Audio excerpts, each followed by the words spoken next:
building. Anthony, What? why don't you give it up? Oh. Tony Soprano attended therapy for 7 years. He sat in that chair week after week and talked about his mother, his panic attacks, his ducks, his dreams, his father, his rage. He cried, genuinely, more times than a mob boss would ever want to admit.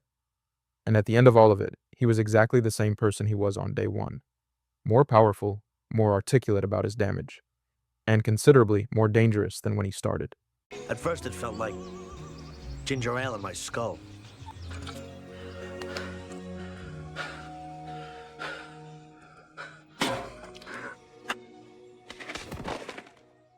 Tony Soprano didn't go to therapy because he wanted to be a better person. He went because his body was betraying him at inconvenient moments. Passing out at a backyard barbecue in front of his crew isn't a spiritual awakening, it's a security leak. A mob boss can't afford to look weak. The panic attacks were a liability. Melfi was the solution to a practical problem. That's the frame, and it never changes. One time we were down to the shore, about 68, 69, the whole family.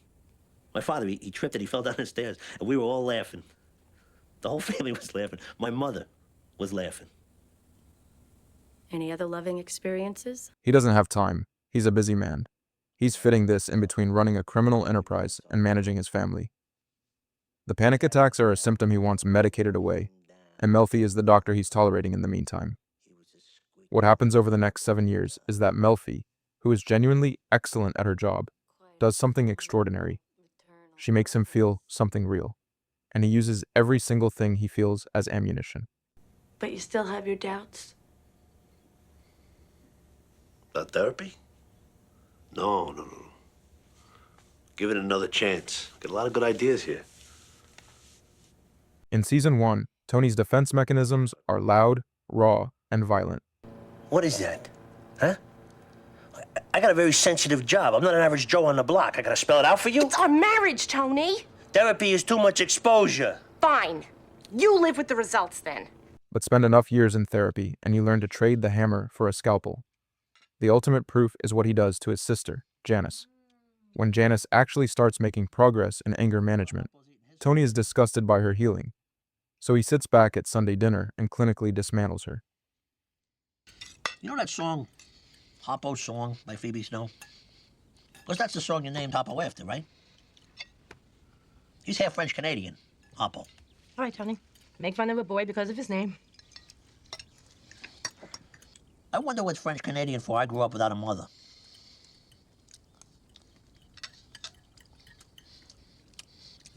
Sacre bleu, where is me mama?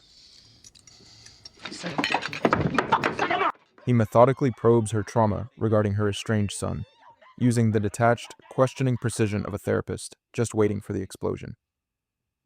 He absorbed the mechanics of Melfi's office purely to inflict pain. He learned how to identify boundaries just so he could cross them. That's not therapy working. That's therapy being looted. What do you think?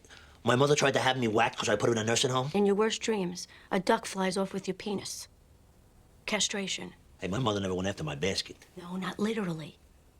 Look, ordinarily a patient is helped to make his own breakthroughs, but your life is in danger, so okay, I'm willing to put the cards on the table. I say what your mother has, at the very least, is what we call borderline personality disorder. Melfi teaches Tony that his behavior is rooted in childhood trauma, which is true. She teaches him about his mother's narcissism, his father's emotional absence, the damage done to him before he had any choice in the matter, which is all true. The problem is that Tony takes this accurate, compassionate analysis and immediately converts it into an alibi. He doesn't use it to understand why he hurts people and then try to stop. He uses it to explain why he hurts people and therefore cannot be expected to stop. Insight without accountability is not growth. It's a more sophisticated excuse. And Melfi, for all her skill, gave him the tools to build it. You know, sometimes what happens in here is like taking a shit. Yes, okay. Although I preferred to think of it more like childbirth. Trust me. It's like taking a shit. Tony treats Melfi like a Catholic priest. He goes in, he confesses, he feels the relief of having said the thing out loud to someone who cannot report him, and he leaves lighter. The session is not a prelude to change, it's a release valve. and without that valve, the pressure might eventually have forced something to shift. Instead, the pressure just gets managed, vented into Melfi's office every week. And Tony walks back out into the same life, having told his story to the one person in the world paid to listen and legally prevented from acting on it. Dr. Melfi spends years trying to heal a predator, but when she becomes the victim of one, she discovers exactly how fragile the justice system really is. Her rapist walks free on a technicality. Then comes the killing blow. She looks up from her table at a fast food restaurant and sees his face smiling back at her. Employee of the month. The law didn't just fail, it allowed a monster to go back to flipping burgers, completely untouched. Staring at that plaque, Melfi is forced to weigh her ethics against her trauma. Who could I sick on that son of a bitch to tear him to shreds? Oh. Let me tell you something. No feeling has ever been so sweet as to see that pig beg and plead and scream for his life because the justice system is fucked up, Elliot.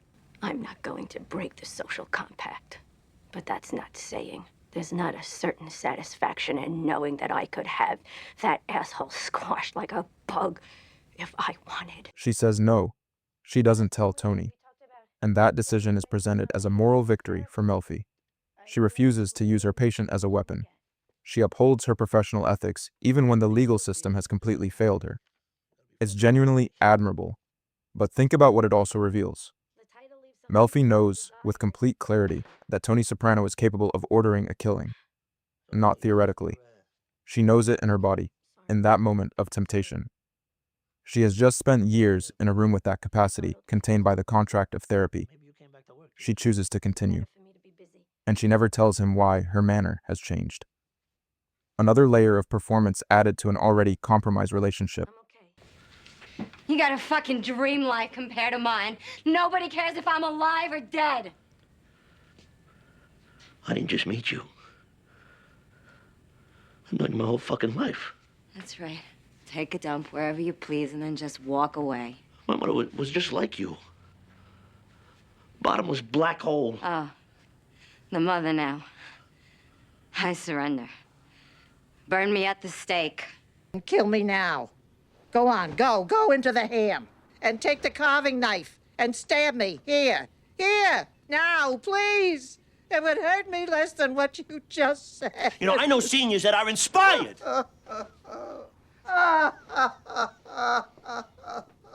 In season 3, Tony actually has what looks like a massive therapeutic breakthrough. Melfi explicitly connects the dots for him. His mistress, Gloria, is a psychological mirror of his abusive mother. We see the realization hit him in real time. It's exactly what therapy is designed to do. Uncover the subconscious patterns destroying your life. But watch what Tony does with this profound insight. He doesn't use it to heal the trauma. He doesn't use it to examine his own toxic choices. He simply uses the diagnosis as an excuse to violently discard the woman and walk away. He takes a moment of genuine psychological clarity and turns it into a get-out-of-jail-free card. The insight doesn't lead to accountability. It just gives him a clinical justification to run. Ask yourself, how did you recognize in Gloria, underneath all her layers of sophistication, this deeply wounded, angry being that would let you replicate once again your relationship with your mother? I don't want to fuck my mother. I don't give a shit what you say. You're never going to convince me. Not fuck. Try to please her. Try to win her love. 40 fucking years old. We need to repeat what's familiar, even if it's bad for us. Gloria's need for drama. The selfishness, the incessant self-regard. At one time, in your mother's hands, it passed for love. That scene, Carmela and Krakauer, is the show telling you directly what it thinks about therapy in this world. There is one therapist in the Sopranos universe who simply tells the truth without managing it, without wrapping it in technique, without worrying about the therapeutic relationship. He tells Carmela exactly what she is participating in and exactly what she should do. He's a good man. He's a good father. You tell me he's a depressed criminal, prone to anger, serially unfaithful. Is that your definition of a good man? You must trust your initial impulse and consider leaving him. You'll never be able to feel good about yourself. You'll never be able to quell the feelings of guilt and shame that you talked about. As long as you're as a compass. And she goes home to Tony. Because the truth in this world isn't the obstacle. The truth is the thing everyone already knows and has decided to live alongside. That's what makes the therapy session so tragic. Everyone in that office, including Melfi, knows the score. The talking just keeps the score from being written down. For 6 seasons, the show dances around the fact that Tony is weaponizing his treatment. But right at the very end, it finally says it out loud. Melfi's own therapist, Elliot Kupferberg, corners her and forces her to confront a specific clinical study about sociopaths. The terrifying part? The study Elliot forces her to read isn't invented for the show. I Googled any new stuff on sociopathic personalities. Apparently, the talking cure actually helps them become better criminals. It was fascinating. The study was by Yochelson and Samenow. Studies turn around every few years. This other, I think it was Robert Hare, suggested that sociopaths actually quite glibly engage on key issues like mother, family. I seem to remember that from residency. Me too, and I've read Hare, but who's a true sociopath? David Chase based it on real research by criminologists Samuel Yochelson and Samenow, who spent years studying criminal personalities. They reached a disturbing conclusion. Talk therapy doesn't reform people with antisocial personality disorder. It refines them. It gives them better language for their pathology without changing it. It makes them more articulate about what they are, which makes them better at hiding it, and better at performing insight for the fish people around them. The show's own internal logic confirms what this entire video has been building toward. Melfi didn't just fail to fix Tony, she made him more effective at being Tony. In their very last session, Tony plays the only card he has left. He complains, he pouts, he performs the exact routine of self-pity the study warned her about. But Melfi isn't buying it anymore. The clinical detachment is gone, replaced by absolute freezing contempt. She finally sees the monster in the room and realizes she's the one who polished his Look at armor. all the people like me you've helped. With all the human suffering in this world, you've done something important. So the boy who never cared about anything now cares about too much. Yeah, I guess. And the daughter, like all females, ultimately somehow disappoints. I didn't say that. Oh. What's with the tone? You sound like you're glad I'm taking it on the chin. Maybe you're projecting hostile feelings. Bullshit. If we had instant replay, you'd see it in 2 seconds. Well, we don't have instant replay. I know that. Jesus Christ, you sound like my fucking wife. Your fucking wife? You know what I mean. Watch what Tony does when Melfi dismisses him. He doesn't fall apart. He doesn't show genuine devastation. He runs through his toolkit: wounded pride, a flash of charm, self-pity, controlled anger, a parting shot designed to make her feel the loss. These are the exact techniques he has refined over 7 years in that chair. He deploys all of them in 60 seconds in the room where he learned them. And Melfi, to her enormous credit, does not move. She has finally understood what she has been doing, not treating a patient, training a more sophisticated predator, and she closes the door. Here's what makes this genuinely tragic rather than just a critique. Melfi is good. Real psychiatrists who've analyzed the show have said she's one of the most credible therapist portrayals in television history, that she handles a nearly impossible patient with skill, patience, and appropriate limits. She diagnoses Tony correctly. She makes real connections. She gets him to feel things he has never felt in his life. The American Psychoanalytical Association gave the show an award for the accuracy of the sessions. By every professional measure, she did her job.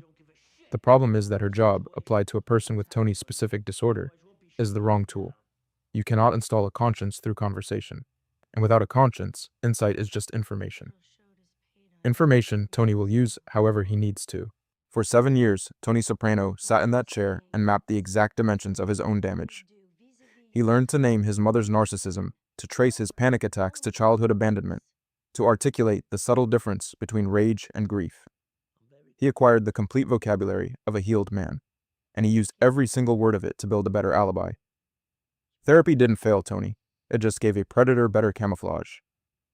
He took a room designed for radical honesty and turned it into a masterclass in manipulation, with Dr. Melfi serving as his captive audience. The sessions are over now, the office is dark. And somewhere in a diner booth in New Jersey, a man who knows exactly why he does terrible things is eating an onion ring, waiting for the bell on the door to ring, and the screen to go black.